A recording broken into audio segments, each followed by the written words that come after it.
Bueno, esta clase la idea es trabajar en torno a la educación popular, ¿no? La educación popular, que es un término muy amplio, no hay una única definición, no hay una única perspectiva para estudiar la educación popular. Sí podemos decir a grandes rasgos que, bueno, que es la educación del pueblo para el pueblo, que es una educación más bien crítica, que es una educación que puede tener un objetivo de liberación, de emancipación, de empoderamiento de los sujetos populares, que va a buscar garantizar derechos. Bueno, hay múltiples definiciones, podemos quedarnos con una idea de que, en definitiva, lo primero que hay que hacer es pensar que detrás de cualquier proyecto educativo hay un proyecto político, ¿no? Esto me parece que es importante, y ver ahí cuál es la vinculación, en definitiva, poder problematizar cuál es la vinculación de la educación y la política, ¿no? Así como detrás de cualquier proyecto político también hay un proyecto educativo. Entonces me parece que la educación popular lo que va a poner un poco en la mesa es la politización de esta educación, los intereses que están, las relaciones de fuerza y, en definitiva, qué objetivo, qué direccionalidad va a tener esta educación, ¿no? Y en ese sentido, si lo tomamos a Freire, va a ser una educación para la liberación, una educación que genere una pedagogía, un sentido común, crítico, que refleje los intereses, las demandas, las necesidades de las mayorías populares, ¿no? Tal como escribió Freire, si pensamos en pedagogía del oprimido, por ejemplo, ¿no?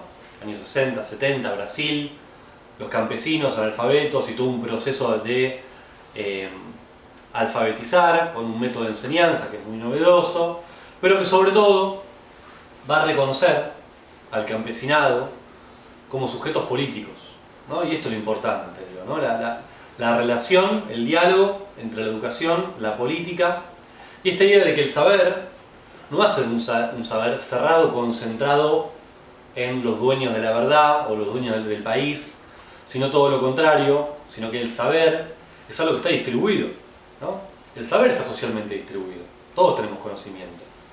El tema es qué conocimiento, qué valor tiene ese conocimiento, cómo lo ponemos en juego, qué espacios tenemos para desenvolvernos, para discutir, para hacerlo colectivo, ¿no? Para hacer que el Estado se vincule con esos saberes, o que el Estado pueda recoger esas experiencias y masificarlas. Bueno, son algunas de las discusiones que están muy presentes. Tengamos siempre, porque es la principal referencia, sobre todo para América Latina, la experiencia de Paulo Freire, ¿sí? Que seguramente ya la han trabajado en otras materias. No vamos a profundizar en Freire ahora, sí por lo menos tener presente algunas cuestiones medio generales, por ejemplo, las críticas que hace Freire a esta educación bancaria, ¿no? ¿Qué es este concepto de educación bancaria? Bueno, una idea de que, como si los educandos, los estudiantes, fuesen meros recipientes que hay que llenar de contenidos, ¿no? Lo cual, eso desconoce procesos, desconoce recorridos, desconoce las propias características de los sujetos, de los contextos, de los lugares, ¿no? Y Freire le da paso a una educación que es dialogal, que es colectiva, que empodera procesos y sujetos, y sobre todo, que es profundamente política. Nuestra tarea, como docentes, es profundamente política. ¿Por qué? Porque la realidad es transformable, y porque entendemos que la educación es un medio para transformar la realidad, o para transformar pequeñas realidades, ¿no? Y si esas pequeñas realidades son transformables y un colectivo es capaz de transformar, entonces asumimos el carácter transformador que tiene la educación y que pretendemos que tenga nuestra pedagogía, ¿no? Para quienes nos interesa la educación popular. Yo creo también, y ahora salgo por un momento de lo que es la educación popular, creo que el desafío de los educadores, educadoras, es poder tener siempre frente al aula, frente a los estudiantes, tres perspectivas, como si fuesen tres gafas que nos ponemos, que no podemos no tener en cuenta.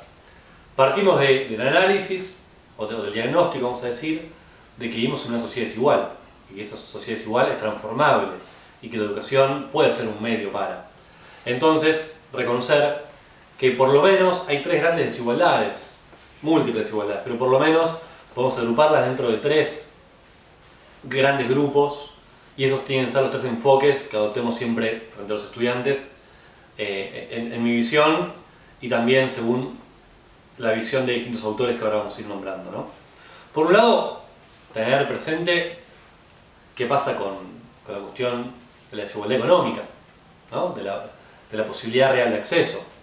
¿Por qué los campesinos de los que hablaba Freire no habían tenido la misma educación? Bueno, porque habían tenido otra realidad, habían tenido que trabajar en el campo, no habían tenido posibilidad a escuelas cercanas, ¿no? Entonces ahí el Estado no había estado presente en ese proceso educativo. Entonces tener presente clases sociales, desigualdades económicas, cómo se conjuga, cómo se da eso dentro del aula de los estudiantes con quienes laburamos. Por otro lado, una desigualdad basada en la interculturalidad, en el racismo, ¿no? Que también está muy presente. Acá nosotros tenemos toda una tradición muy eurocentrista, ¿no? Que reconoce a Europa como central y lo que pasa en Europa y las teorías creadas en Europa como válidas, como vigentes. Reconocer que América Latina, que nuestras particularidades, la de América Latina, pero la de Argentina, pero la de la provincia de Buenos Aires y también los distritos en los que vivamos, ¿sí? O si vivimos en la Patagonia o donde fuera, que tiene también particularidades propias. Entonces reconocer que en definitiva la educación tiene que tener una vinculación muy concreta con las propias particularidades y con la territorialidad en la cual se desenvuelve, con los sujetos con los cuales laburamos y con quienes nos empoderamos, ¿no? Porque la educación popular también tiene mucho de esto, ¿no? El verbo aprendre, en francés, que es aprender, que es enseñar y educar, ¿no? Este acto que para Freire es un ida y vuelta, ¿no? Los docentes aprendemos enseñando y los estudiantes también enseñan aprendiendo, ¿no? Entonces, por un lado la desigualdad económica, por otro lado la cuestión de interculturalidad, cómo se juega que vivimos en territorios que tienen una heterogeneidad cultural, ¿no? Y no caer en una tendencia a homogeneizar a un determinado grupo. Y una tercera desigualdad, que es la desigualdad de género, ¿no? Basada en estereotipos que están presentes en la sociedad y también en una lógica binaria que aplicamos mucho, ¿no? Varón, celeste, nena rosa, varón, lautito, nena la cocinita, ¿no? Entonces romper obviamente estos estereotipos, esta lógica binaria y entender también que el género es mucho más amplio, ¿no? La diversidad sexual, la diversidad de género, que también está muy presente en esta sociedad y es obviamente uno de los espacios que más discriminación, más violencia sufre. Entonces, dicho esto, volvemos a la educación popular, que está centrada, si se quiere, un poco en todas estas desigualdades que se dan, sobre todo en la cuestión económica, creo que muy fuertemente, los oprimidos, las oprimidas, ¿no? De los cuales se va a referir Freire y también otras experiencias más adelante. En el caso argentino tenemos muy presente una experiencia que es la de los bachilleratos populares, ¿sí? La educación popular muchas veces se la asocia a experiencias no formales de la educación, es decir, talleres de educación popular, de apoyo escolar, de talleres culturales, artísticos o de formación política también, pero que sean en bibliotecas populares, en centros barriales, en clubes, o que dan distintas organizaciones políticas o movimientos sociales. Bueno, eso por supuesto que es educación popular, no formal. Cuando hablamos de no formal, es decir, no impartida, no reconocida por el Estado. Pero hay otras experiencias, más avanzadas si se quiere, de procesos educativos y experiencias que el Estado reconoce y les da esta formalidad. En ese sentido, Argentina tiene una experiencia que es de los bachilleratos populares, que fueron experiencias de autogestión de la educación, sobre todo si pensamos en fábricas recuperadas como IMPA, ¿no? Que llevaron adelante escuelas, bachilleratos, para los propios trabajadores que en la crisis del 2001 habían tomado las fábricas, habían vuelto a producir, e inician también, propio del movimiento cooperativista, que tiene una función muy social, la idea de poder garantizar el derecho a la educación, ¿no? Y politizar, obviamente, de forma colectiva, todo ese proceso. En la actualidad hay más de 100 bachilleratos populares en Argentina. A partir del 2004 se logró el reconocimiento como escuelas oficiales. Sobre todo están en la provincia de Buenos Aires, en la capital federal. Son experiencias donde todo se discute de forma horizontal, asamblearia, con otra pedagogía, con otro enfoque, con grupos más reducidos, con parejas pedagógicas, No quiero meterme en lo chiquito de las experiencias, pero les propongo que investiguen y que busquen la experiencia de los baches populares en Argentina, que a su vez hay coordinadoras que agrupan estas experiencias para vincularlas con el Estado y así poder seguir avanzando y que estas experiencias sigan creciendo. Otra experiencia que tiene la Argentina, que ha recibido muchas críticas por parte de los bachetos populares, pero que son experiencias que están entre la institucionalidad y la educación popular, es el Plan Fines, ¿no? Que es un plan para la terminación del secundario, que sea en clubes barriales, en comedores, y que tiene justamente esta característica de que se da en los barrios, ¿no? Es el Estado en los barrios garantizando el acceso al secundario, adultos que no han podido terminar, retomando muchas cosas de educación popular, también con fuertes limitaciones en poder garantizar este proceso por las propias dificultades de los espacios, de las dinámicas, de quienes dan esas clases. Muchas veces es difícil que haya un programa que tenga la impronta de la educación popular cuando muchas veces hay trabajadores de la educación que por ahí no tienen ese enfoque o esa perspectiva. Bueno, algunas de las dificultades que tiene el Plan Fines o discusiones que están ahí latentes, las cuales no quiero terminar de abrir porque me iría por las ramas. Pero tenemos presente por lo menos estas dos experiencias muy concretas en Argentina, ambas sujetas a críticas, a discusiones, pero con potencialidades seguramente. Vamos a trabajar el texto de Pineau, que se pregunta ¿qué es lo popular de la educación popular? ¿No? Y un poco Pineau abre tres enfoques, tres perspectivas, que se cruzan, que no son estancos, ¿no? Pero que en definitiva dice, bueno, podemos pensar la educación popular como una educación que va a estar centrada en el educando, es decir, en el sujeto educar. Entonces hablamos de quiénes, del pueblo. Bueno, por ejemplo, educación popular, Sarmiento habla de educación popular y decía hay que educar a los indios, a los gauchos, a los sectores no letrados, no europeos, americanos, ¿no? Esto lo va a criticar obviamente Pineau, pero va a decir es una visión de la educación popular. Es decir, esta educación solamente la entendemos como quien se centra en a quién se educa, ¿no? Podemos decir que la educación popular puede ser una educación para los analfabetos, los campesinos, los pibes villeros, ¿no? Quienes viven en las barriadas y están en los márgenes del Estado, quienes no poseen los derechos y el Estado en determinado momento histórico decide llevar adelante un programa, una experiencia educativa, ya sea formal o organizaciones barriales territoriales que también deciden garantizar ese derecho o empujar para que se garantice, ¿no? Entonces, una primera concepción basada, si pensamos en la educación popular, según a quién se educa. Bueno, acá en el texto van a tener un poco una experiencia, que es la experiencia argentina, de Sarmiento, criticada obviamente, porque en ese reconocer a un sujeto que había que educar, según Sarmiento, bueno, también invisibiliza a otros sectores, demoniza y ataca, directamente extermina, sobre todo a los pueblos originarios, ¿no? Entonces, ¿cuál fue la vinculación del Estado Nacional para con esos sujetos en ese momento histórico? Buscando incorporar a la modernidad, al progreso a quienes podía, en términos de Sarmiento, y exterminar y combatir a quienes no podían. Bueno, ahí hay algo un tanto contradictorio, pero hay una visión de educación popular, según Sarmiento, centrada en los sujetos a educar. Una segunda mirada puede ser, un segundo enfoque que presenta Pineau, puede ser centrada en los contenidos, ¿no? Entonces pensamos en la educación popular según los contenidos que impartimos.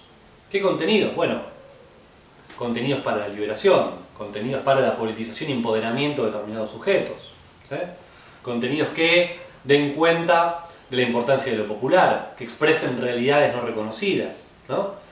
Acá aparece el ejemplo del peronismo, ¿no? Podemos tal vez pensar en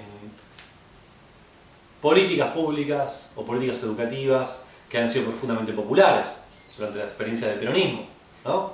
Los años 40 y 50. No solamente en materia del dispositivo educativo que es la escuela, sino del Estado, en sentido amplio, ¿no? Cuando el Estado va a reconocer al obrero, va a decir Pineau, al movimiento obrero, y bueno, el obrero va a tener un lugar, obviamente, de mayor centralidad. Entonces, se va a buscar empoderar y garantizar esto, a su vez que el Estado va a dar cuenta de la cultura plebeya, diría García Linera, ¿no? Es decir, la cultura de los oprimidos o de los que están más abajo, ¿no? en esta pirámide social que genera este sistema. El Estado tiene la posibilidad de hacer que una experiencia educativa o que determinados sujetos sean vistos como los reconocidos, como los válidos, ¿no? Es decir, ahí da el ejemplo, Pinot dice, bueno, cuando llegó la escuela rural a determinada provincia, a determinado campo, para el Estado Nacional, ahí arrancó la historia. El Estado Nacional desconoce la historia previa, ¿no? Entonces, ¿qué capacidad que tiene el Estado de darle luz, de darle visibilidad, de darle un foco a un determinado momento histórico o a determinados contenidos y reconocerlos como válidos, neutrales? Lo que el Estado enseña aparece como válido. Lo que el Estado no nombra, no enseña, está por fuera de los márgenes. Y en general son los sectores o las culturas que están más bien excluidas o por fuera de las políticas públicas del Estado, ¿no? Entonces, ¿cómo se conjuga esto? Me parece que es una discusión, ahí la presenta Pinot. Y un tercer momento que podemos pensar en ya el pueblo o el educando con capacidad de educar, ¿no? Es decir, el pueblo ya sabe. Entonces, como el pueblo sabe, también enseña. Y acá tenemos una visión mucho más idealizada, tal vez de la educación popular. Acá Pinot advierte, no hay que caer, el riesgo de caer en prácticas basistas. Hay múltiples experiencias de educación popular, ¿no? Podemos pensar en la educación popular que planteó Sarmiento, puede ser una experiencia, bueno, a discutir, pero seguramente hay sectores que sí, ¿no? Hay experiencias que han sido muy exitosas, como por ejemplo la que implementó la Revolución Cubana, ¿no? El gobierno cubano, luego del 59, con todo un proceso de alfabetizar a la población, con el Yo sí puedo, todo un método creado por los cubanos, o experiencias setentistas incluso, ¿no? Con un objetivo incluso revolucionario, su creación del capitalismo y creando unas lógicas, digamos, de mucho empoderamiento. O podemos hablar de los anarquistas del principio del siglo XX, o la experiencia de los movimientos sociales y los bachilleratos populares del 2000, ¿no? 2001 y hacia adelante. O distintas experiencias, la de Brasil, la de Paulo Freire, ¿no? Y así podemos seguir enumerando cantidades de experiencias distintas, de procesos educativos que han buscado empoderar, garantizar derechos y sobre todo que tienen ese horizonte de transformación y de creación de una sociedad distinta. Quedémonos con Pinot con estos tres enfoques, ¿sí? Están obviamente en el texto, pueden profundizarlos, estas tres perspectivas que adopta el autor. Y finalmente tengamos siempre muy presente que no hay una única cultura, ¿no? Porque acá esta es una discusión que está un poco presente a través del autor. Hay múltiples culturas y el ser humano es un ser profundamente cultural y político, creamos cultura constantemente y en definitiva hay expresiones culturales creadas por cada uno de los actores sociales de esta sociedad. Entonces, en definitiva, esas expresiones culturales tienen algún tipo de vinculación con el Estado, con la política pública, con los programas educativos, y es ahí donde el Estado tiene que buscar justamente incluir, garantizar derechos para toda la población. Bueno, vamos hasta acá, profundicemos el texto de Pinot y quedémonos con esta idea, sobre todo de Freire, de que la educación popular es un acto profundamente político y un acto de transformación.